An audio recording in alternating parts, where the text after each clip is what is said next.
আসসালামু আলাইকুম বন্ধুরা, সকলে ভালো আছেন? আলহামদুলিল্লাহ, আপনার দয়ায় ভালো আছি। তাই এসে আমার সোহান ভাতিজা, তাই ভাতিজাটার চাক্কা আসলো, চাক্কাটা লিক হয়েছে। আসলে চাক্কাটা টিউবলেস, তাই ভিটটা নামাইলো। নামানোর পরে এখন আবার অটো মেশিনে চাপ দিতেছে, চাপ দিয়ে লকটা লাগাইলো। লাগানোর পরে এখন আবার উপরের লকটা লাগাইলো। লাগানোর পরে এখন চাক্কাটা আউট করব। আসলে চাক্কাটা একটু হার্ড, তো তাই চাক্কাটা খুলতে একটু সমস্যা হইতেছে ভাতিজার। তাই দেখেন চাক্কাটাই খুলতেছে। খোলার পরে আগে ছিল টিউবলেস, এখন আবার টিউবওয়ালা করব, কারণ চাক্কার একটু সমস্যা হয়েছে, এই জন্য টিউবলেস চলবো না, তাই টিউবলেস করবো। এই জন্য চাক্কাটা পুরো চেক করতেছে, চাক্কাটার ভিতরে কোনো সমস্যা আছে কি না, এই জন্য চাক্কাটা দেখতেছে। কোনো সমস্যা নাই। এখন আবার টিউবটা ঢুকাইবো ভাতিজায়।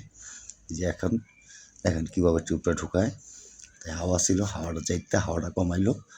কমানোর পরে এখন টিউবটা ঢুকাইতেছে। আসলে নজলটা রিংয়ের ঘাটে নজলটা ঢুকাইলো।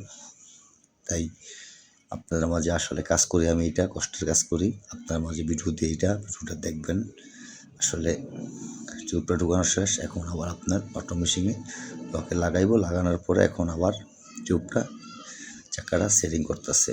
নিজে দেখেন চাক্কাটা ঘুরাইয়া ঢুকাইতেছে। আসলে অটো মেশিনে কাজ করে একটু ফ্রি ঢোকে, এই জন্য আর কি খুব ভালো কাজ করতে। ফিটিং করার শেষ। এখন ভালো থাকবেন, আল্লাহ হাফেজ।